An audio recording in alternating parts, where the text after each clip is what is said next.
voy a presentar a nuestro speaker de hoy, que es un compañero, todos lo conocemos, es nuestro compañero aquí en La Plástica, y voy a leer su semblanza, que la verdad me dejó wow. Juan Carlos, de verdad, me honra poder leer todo esto de ti. Es originario de Tampico, Tamaulipas. Yo soy de Reynosa, qué padre. Avecinado en Monterrey desde hace más de 20 años. Inicia sus estudios de arte en el Instituto Regional de Bellas Artes de Tamaulipas, mismos que ha complementado con numerosos cursos de arte, filosofía del arte, producción visual y técnicas de producción en diferentes ramas de artes visuales, tanto en México como en el extranjero.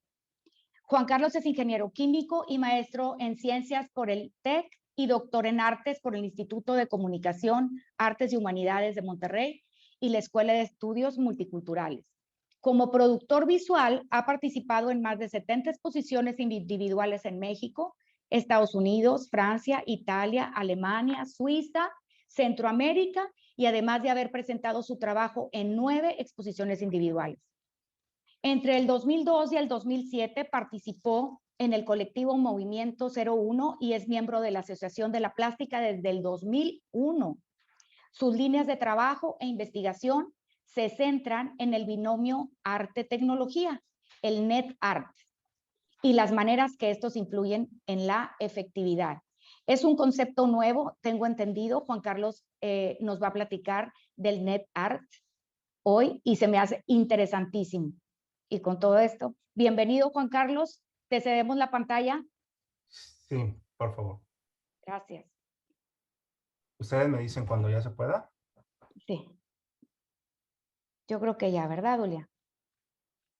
A ver, no, todavía no.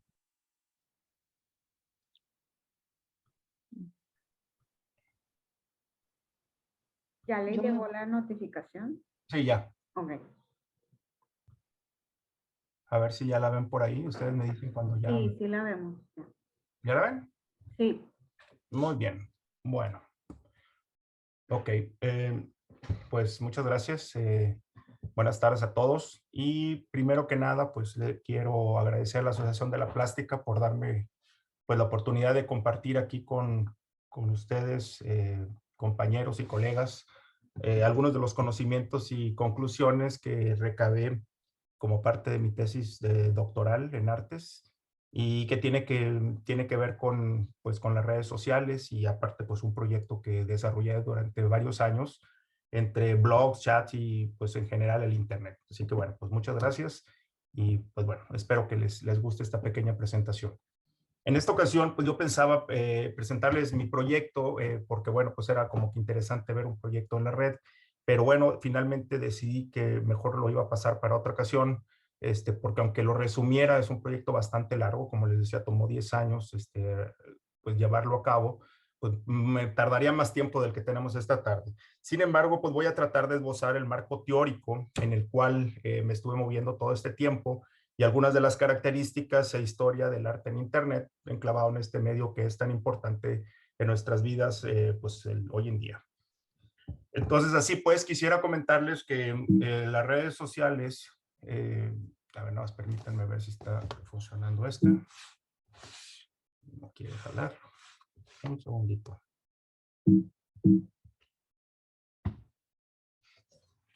¿Sí cambió la filmina?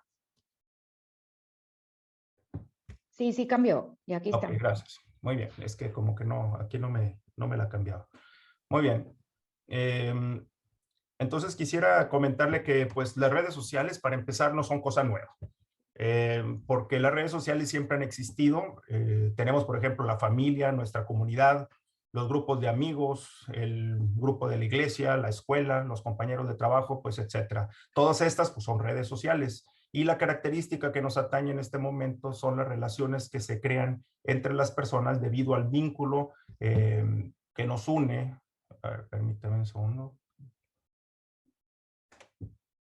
Ok, a los vínculos que nos unen, por ejemplo, en la iglesia, ¿sí? Que es una red social, el vínculo pues es la religión y la religiosidad que profesan en común. Y cuando hablamos, por ejemplo, de grupos, no sé, de la universidad, estamos hablando de las redes sociales que tienen como vínculo nuestras experiencias vividas en común. Es decir, la red social siempre tienen un tema, por decirlo de alguna manera, en común que nos hace pertinentes, que nos hace que nos guste estar allí. Pero bueno, pues, ¿por qué hablamos de redes sociales como algo novedoso? Pues bueno, lo importante ahora es que las redes sociales están automatizadas por los medios digitales y para no decir más, pues a través de las computadoras que se conectan en red a través del Internet. Ojo, si las computadoras no están conectadas a Internet, entonces no podría ser posible una red social como la que tenemos o como las que conocemos ahora.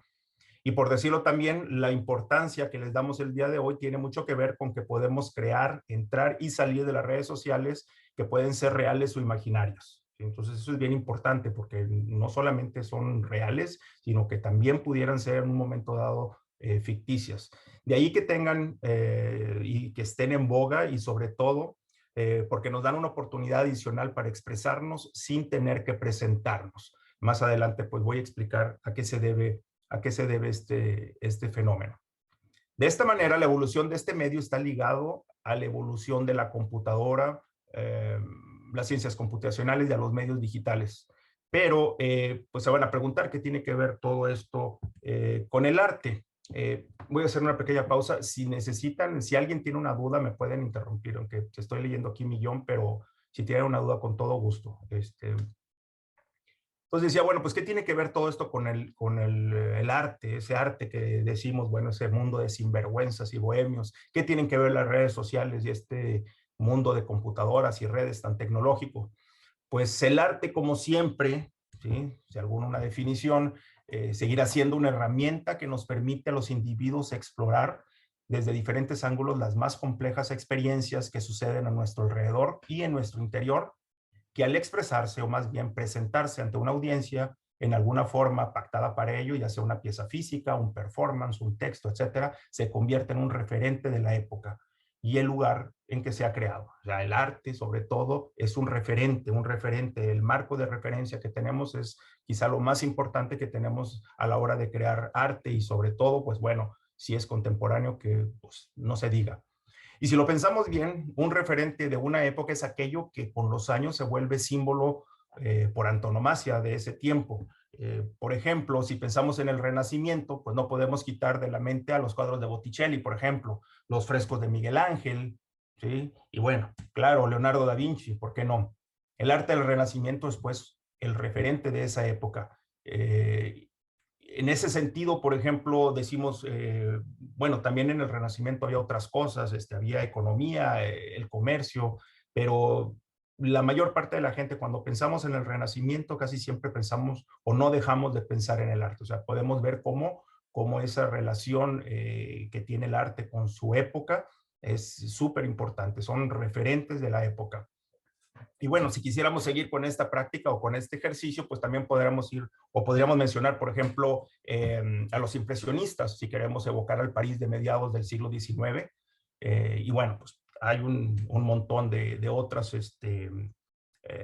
ejemplos que podríamos mencionar y que nos ayudan a entender eso del referente. Entonces, cuando nosotros estamos haciendo arte, y bueno, no vengo a enseñarle a nadie de ustedes a hacer arte, pero creo que lo más importante es que de alguna manera lo que nosotros hacemos es referente de nuestro entorno, de nuestra ciudad, de nuestro país, de nuestro medio, o por qué no también de nosotros mismos, porque el arte también puede ser de algo interno. Pero bueno, es aquí cuando al hacer la reflexión de cuáles son los referentes de nuestra época, ¿sí?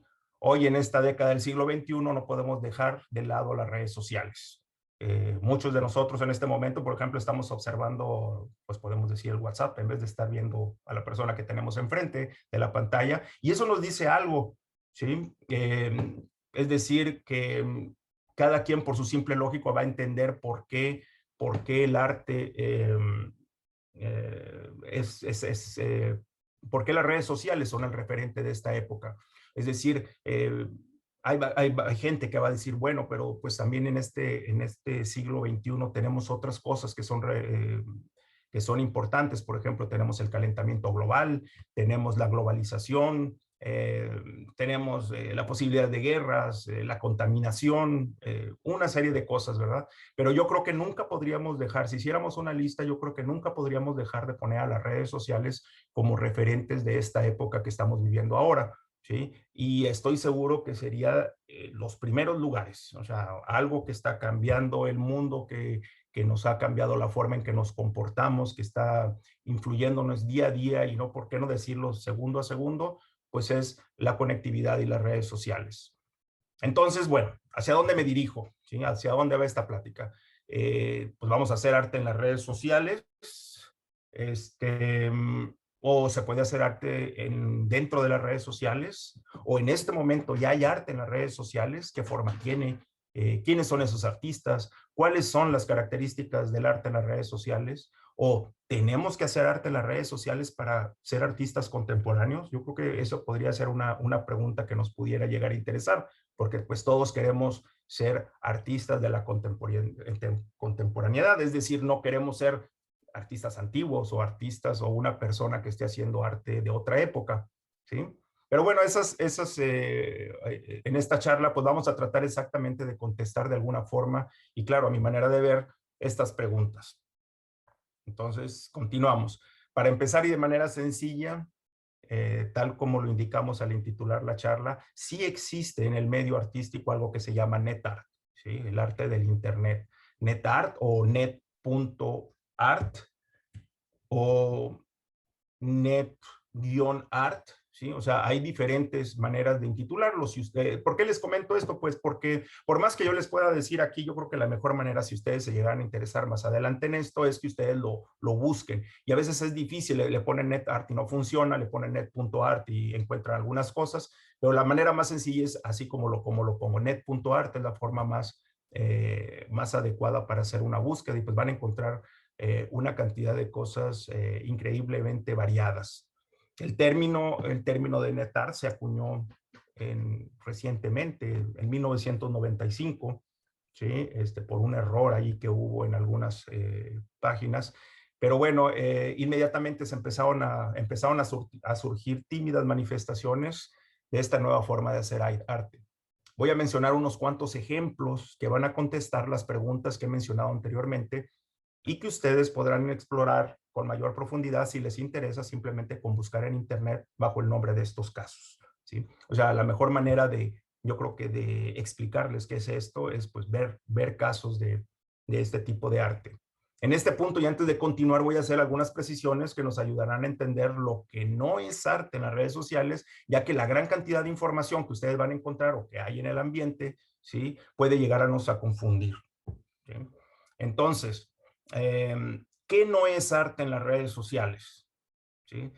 Voy a empezar al revés, ¿verdad? Por ejemplo, la difusión de arte convencional. ¿Sí? Permítame un segundito.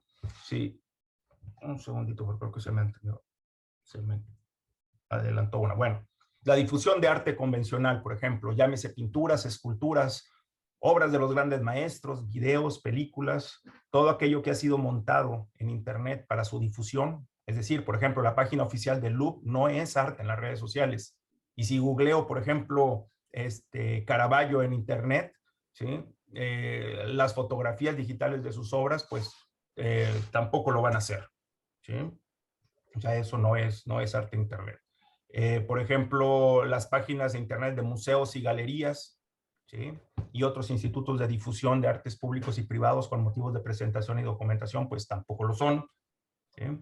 No es arte en internet, por ejemplo, las páginas de los artistas donde muestran sus obras, aunque si bien algunas obras pudieran pertenecer al NetArt. Es decir, si nosotros colgamos nuestra página de internet, ¿sí? En algún site, etcétera, eso no es hacer arte en internet, no es NetArt. Estamos haciendo uso del internet para difusión y simplemente, ¿sí? Por ejemplo, la obra digital de video, el corto y largometraje que se montan en las plataformas YouTube y Vimeo para su difusión tampoco son arte en internet, ¿sí?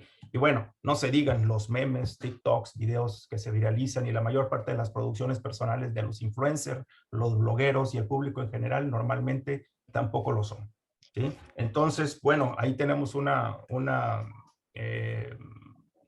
lista bastante grande de cosas pues que no lo son, ¿verdad? Que pudiéramos pensar que sí es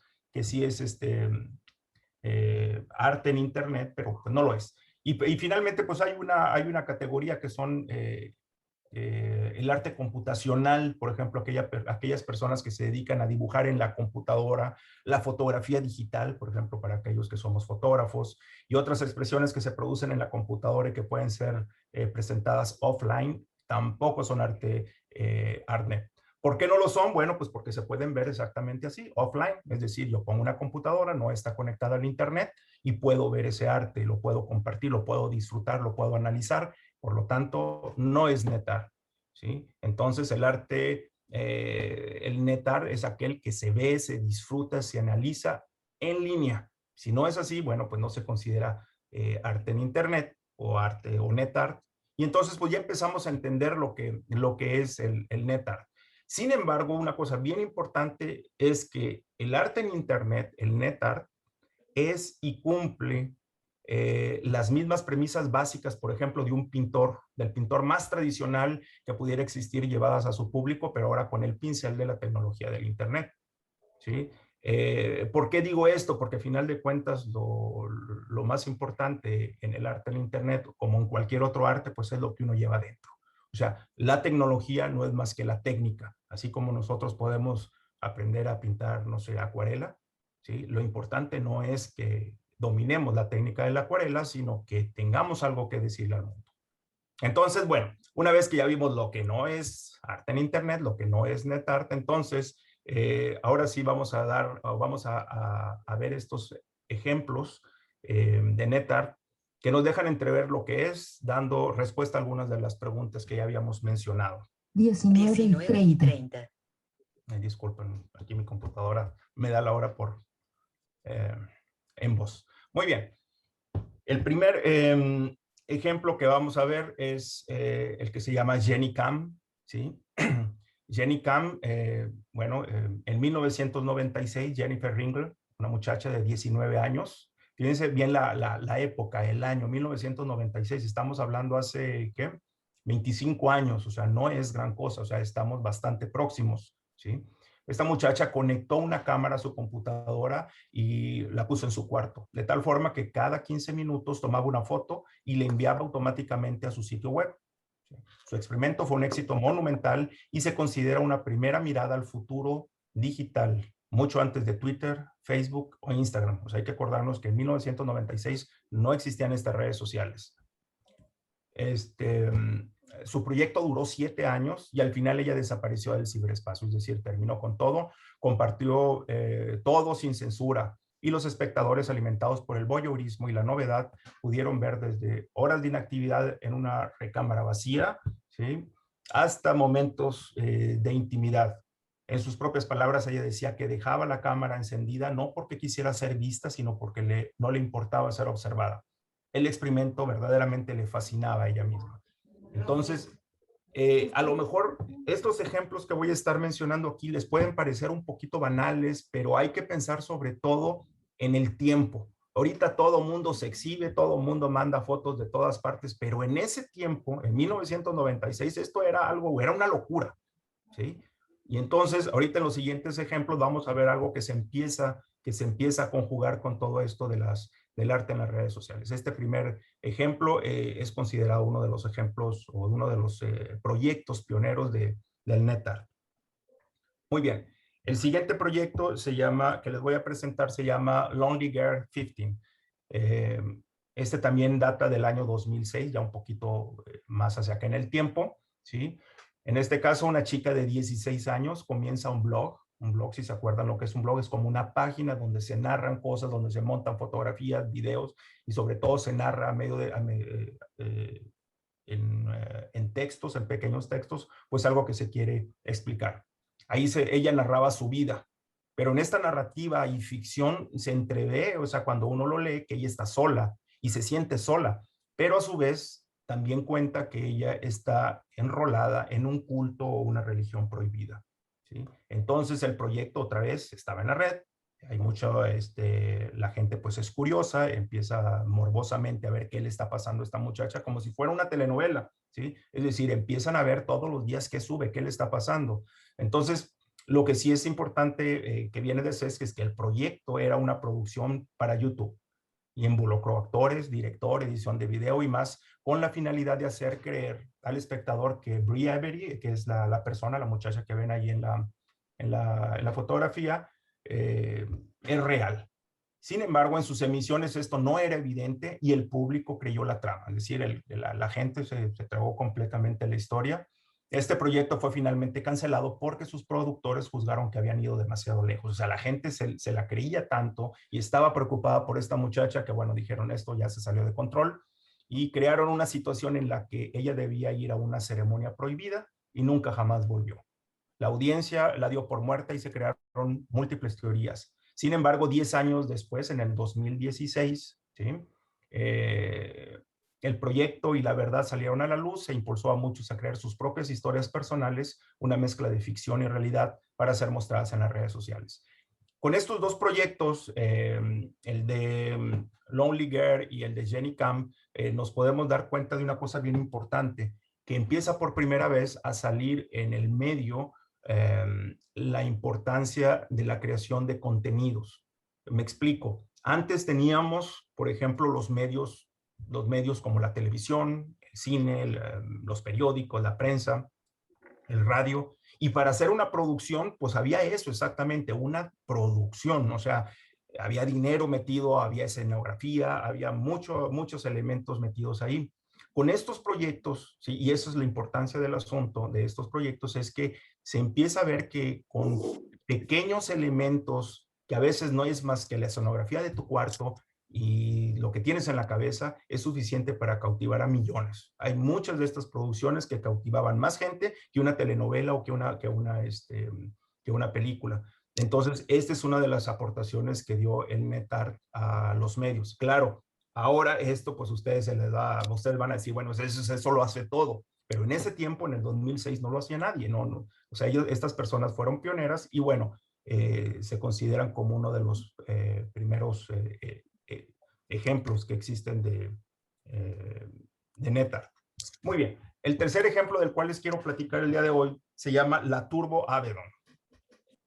La Turbo Avedon, en este proyecto en Internet que aún está activo, que recrea bajo la forma de un avatar la existencia de un artista curador. Es decir, se trata de un ser que no existe físicamente en el mundo real, sino que ha sido creado en los confines de Second Life.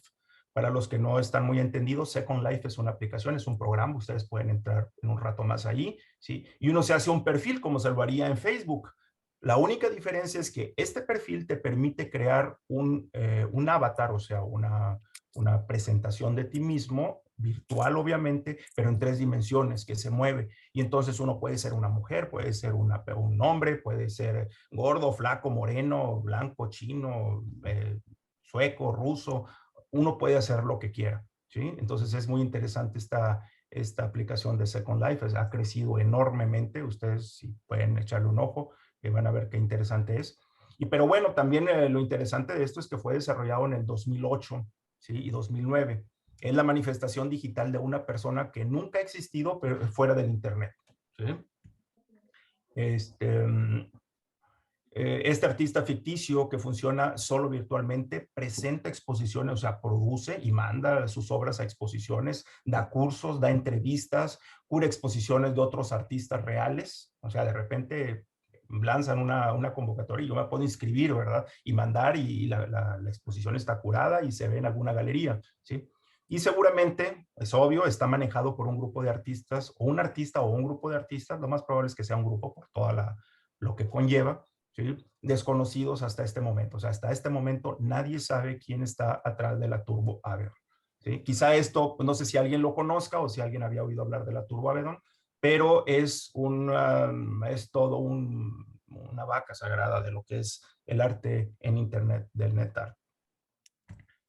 Ok, el siguiente ejemplo se llama Excellence and Perfections, ¿sí? Déjenme les leo aquí tantito de lo que se trata. En el año del 2014, la artista Amalia Ullman creó un personaje ficticio en un proyecto de 3 actos. Ella montó en Facebook e Instagram una serie de fotografías y hashtag en las que reflexiona sobre las cuestiones de género femenino relacionadas a cómo las mujeres se presentan en las redes sociales. En una actuación que se podía considerar un performance, fingió un aumento de senos, asistiendo a un hospital para darle realismo a su actuación. Sin embargo, algunos de sus cambios en maquillaje y look sí eran reales. Compraba ropa que después de fotografiarse con ella devolvía a las tiendas, llegando incluso a fingir que consumía drogas para situarse a nivel de una chica superficial y vanidosa. Este proyecto es uno de los más conocidos del NetArt y la artista es aún muy activa en la temática de la relación de la mujer con las redes sociales. O sea, ella lo que trataba de analizar, lo que trataba de reflexionar con este proyecto es que las mujeres cuando tienen esa relación con las redes sociales buscan una aspiración de ser aceptadas, de ser, pues sí, bien aceptadas, bien vistas ante la demás gente. Y entonces, pues ella fue una de las primeras influencers, como ahora lo sabemos, ¿verdad? Volvemos a decir, oye, pues es que influencers hay un montón. Bueno, pero estamos hablando de hace tiempo, cuando todavía esto no era no tenía el auge que tenía este momento, que tienen en este momento los influencers. Pero bueno, esta muchacha igual en su momento lo sacó todo a la luz, dijo que era un proyecto y bueno, este proyecto se ha presentado en los mejores museos del mundo como una obra pues, casi maestra del NetArt. Ok, el siguiente proyecto, los siguientes proyectos nos vamos teniendo mayor profundidad en lo que va teniendo como trasfondo. Se llama Playground 12. En este proyecto del artista Anne Hirsch, ella recrea una experiencia ocurrida en su adolescencia en 1988, cuando por medio de las redes sociales se relaciona con un hombre mayor, llegando al punto del acoso sexual y finalmente al cibersexo. 15 años después, y ya como estudiante de artes, Hirsch recrea esta traumática experiencia. Ahí hay un error, perdón, es 1998. Pero bueno, hay un pequeño error ahí en la fecha. Hirsch recrea esta traumática experiencia rescatando su antigua computadora que había registrado todas las conversaciones y creando una aplicación que se podía obtener en Apple Store, en la cual simulaba las conversaciones que ella tuvo en un ambiente interactivo que recreaba la apariencia de la época en las redes sociales. O sea, ¿qué es lo que hizo esta muchacha? O sea, aquí hay dos cosas muy importantes. Primero, ella tiene una vivencia real, ¿sí? Estamos hablando de una época de lo que se llama el Internet 1.0, había unas redes sociales muy incipientes, el América Online, quizá algunos de ustedes utilizaron esa red para chatear, ¿sí? Y había una cosa que era muy interesante, que era el anonimato. Ahorita cuando nosotros chateamos con alguien, la seguridad explotó o sea, nos cayó encima en los últimos años, pero en aquel entonces todo el mundo teníamos amigos por todos lados de diferentes países y muchos no sabíamos ni quiénes eran. De repente, no solamente en su sentido de que supiéramos su nombre, apellido, sino que no sabíamos si era un hombre o una mujer, si tenía 20 años o si tenía 50. ¿Sí? Y esto era sumamente peligroso. De hecho, este tipo de experiencias, este tipo de casos fueron los que poco a poco fueron dando paso a la seguridad en Internet. Pero bueno, esta muchacha tiene esta relación, ¿sí? Ella aprendió de su sexualidad a través de la relación con un desconocido, ¿sí? El cual se reveló ante ella que tenía 30 años más que ella.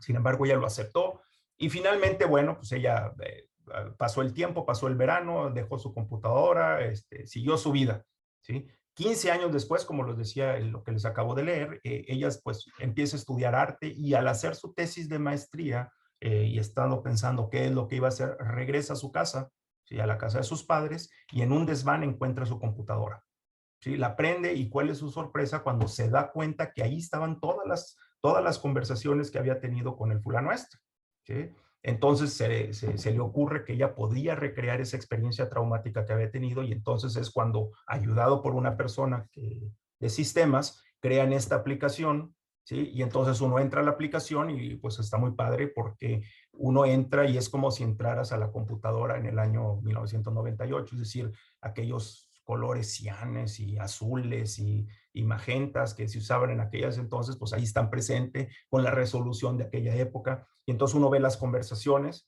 Y bueno, también ha hecho reposiciones como performance en vivo, donde ella recrea su cuarto, su recámara de cuando ella tenía 12, 13 años, y ahí pues está la computadora y ella recrea esas experiencias sexuales y todas esas experiencias que ella tuvo. Entonces, pues es un proyecto muy, muy interesante. Muy bien, el siguiente ejemplo es un poquito por el estilo. Se llama Avatar o la encarnación de un sueño. ¿Sí? En diciembre del año 2007, volvemos hace pues ya más de 10 años, apareció en internet un blog llamado Darkside.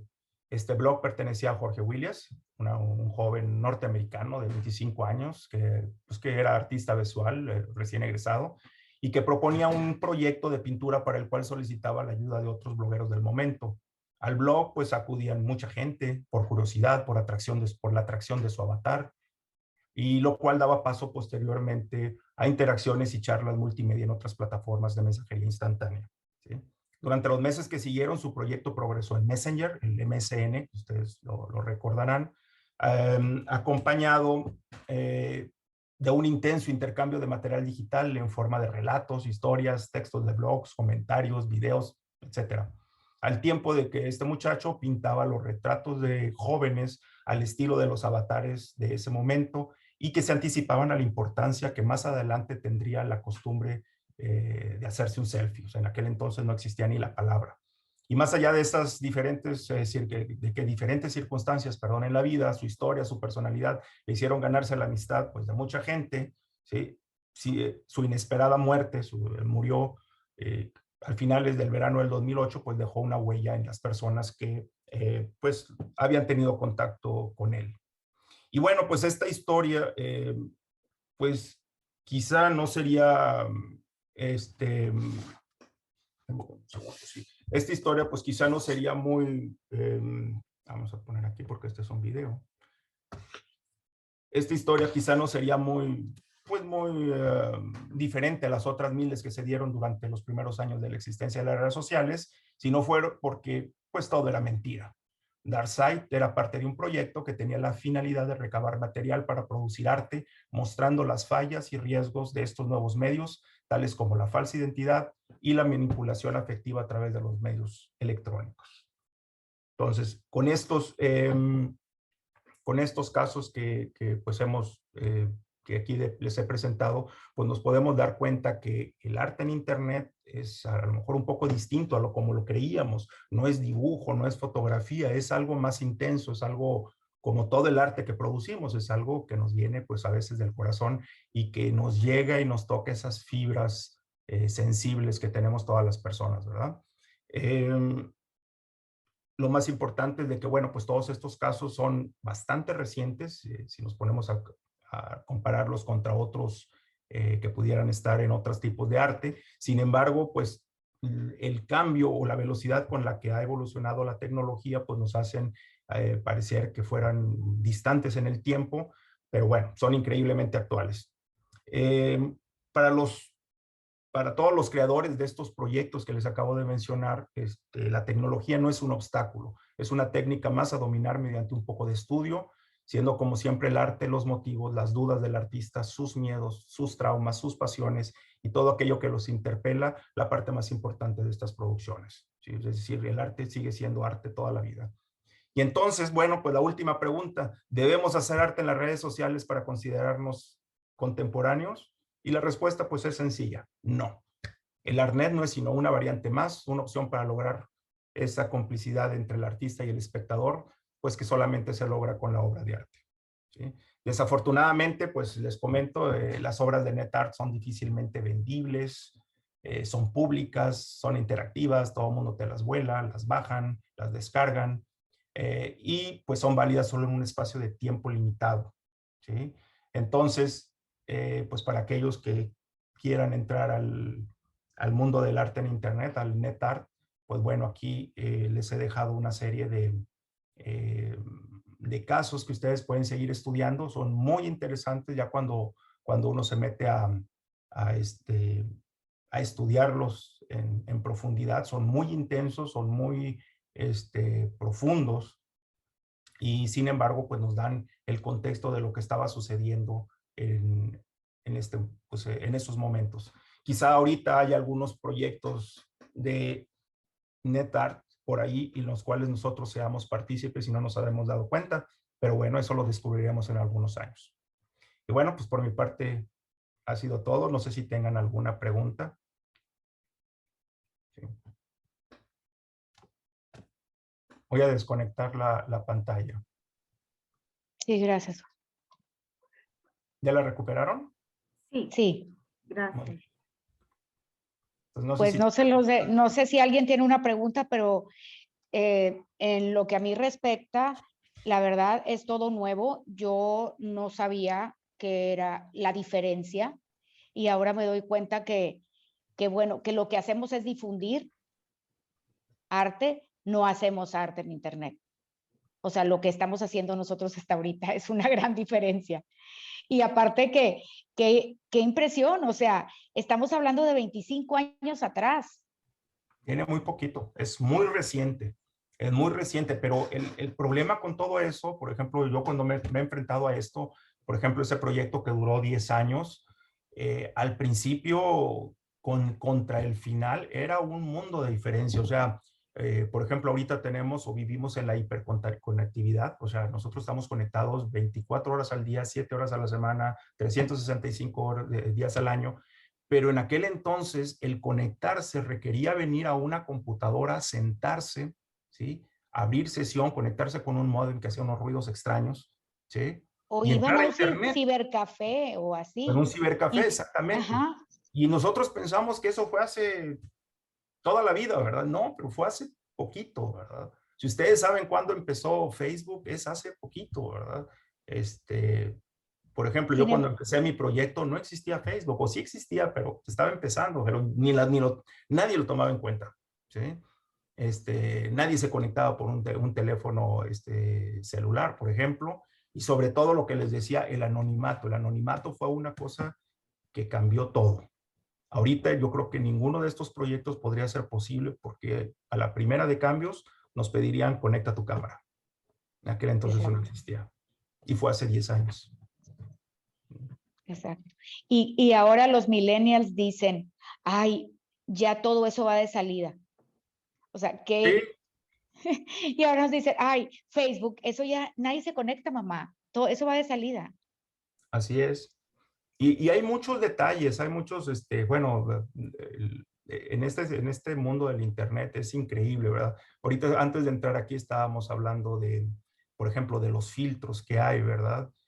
Los filtros ahorita pues se usan para jugar. Estaba yo, de hecho, estaba aquí practicando, ¿verdad? Y me ponía yo orejas y ya ves todas las mugres que hay ahí en el Zoom pues para poder jugar realmente, ¿verdad? Pero es apenas el comienzo. O sea, ¿qué va a pasar en el futuro? Pues da miedo. De repente vamos a aparecer por aquí y por allá y nos van a poner palabras en nuestra boca, ¿verdad? Que Y ya lo hacen. ya lo O sea, hacen. ponen imágenes y ponen voz y hacen el lip sync que llaman. Sí, sí, exactamente, ¿verdad? Entonces, ese es el asunto, ¿verdad? Que, por ejemplo, miren, aquí si me pongo, pues ya tengo un sombrero, ¿verdad?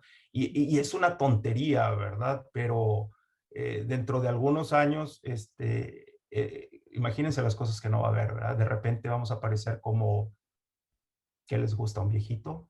O peor aún, una joven, ¿sí? O podemos impersonar una edad que no tenemos. Pues eso se está haciendo mucho. Ya hemos jugado con eso de parecer más Claro, jóvenes o más ajá. claro. Y Y eso con el entonces... tema de seguridad, pues, no sé. Sí, y entonces, ¿a qué vamos a llegar? Pues la verdad no lo sabemos, ¿verdad? Pero estoy seguro que en el corto tiempo vamos a estar interactuando con personas que no sabemos o no podemos estar segura de su apariencia real, ¿sí? De su O sexo si son real, de reales, su edad. o si No son lo vamos a reales. saber. Tampoco vamos a saber si son honestos o si son perversos, ¿verdad? O reales. O reales. ¿sí? Puede ser un avatar, puede ser como la Ujú. Turbo Abegón, que, ¿sí?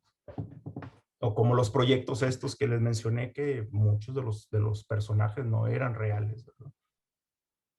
Entonces, bueno, pues nos abre a nosotros como artistas. Entonces ya hemos visto que las redes sociales son, pues es lo que marca nuestra contemporaneidad. ¿Sí? Entonces, no quiere decir que tengamos que hacer arte en Internet, pero hay un arte que se está haciendo, que está corriendo de la mano de la contemporaneidad, que está marcada por las redes sociales. Es lo que se ve en todo momento, entonces, ¿por qué no hacer arte en Internet? Entonces, bueno, pues ahí lanzo la propuesta para que hagamos algún ejercicio. Súper interesante. ¿Alguien de aquí tiene alguna pregunta? Si no, muchas gracias, Juan Carlos. A ver, una Te pregunta. agradece. Una A ti preguntita. no saben. Bueno, también para mí esto es como muy diferente, muy nuevo, no lo entiendo bien todavía, pero pues un primer acercamiento.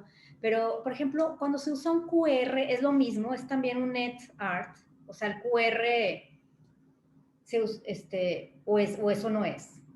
Mira, de hecho yo lo he usado en mis obras desde hace mucho tiempo. El QR en sí no es nada más es una herramienta, es un portal. Yo los llamo así portales. Es como esas cosas, es el portal a otra dimensión, ¿verdad?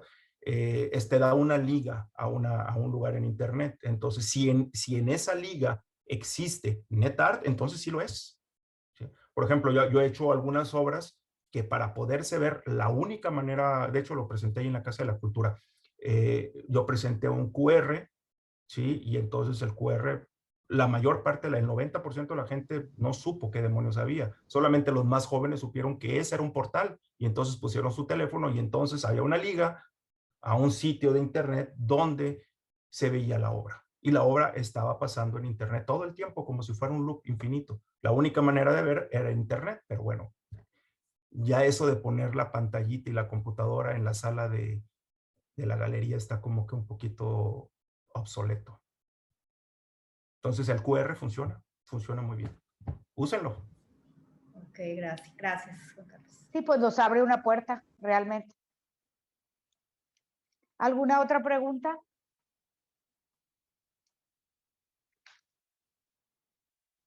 Bueno, Juan Carlos, pues muchísimas gracias.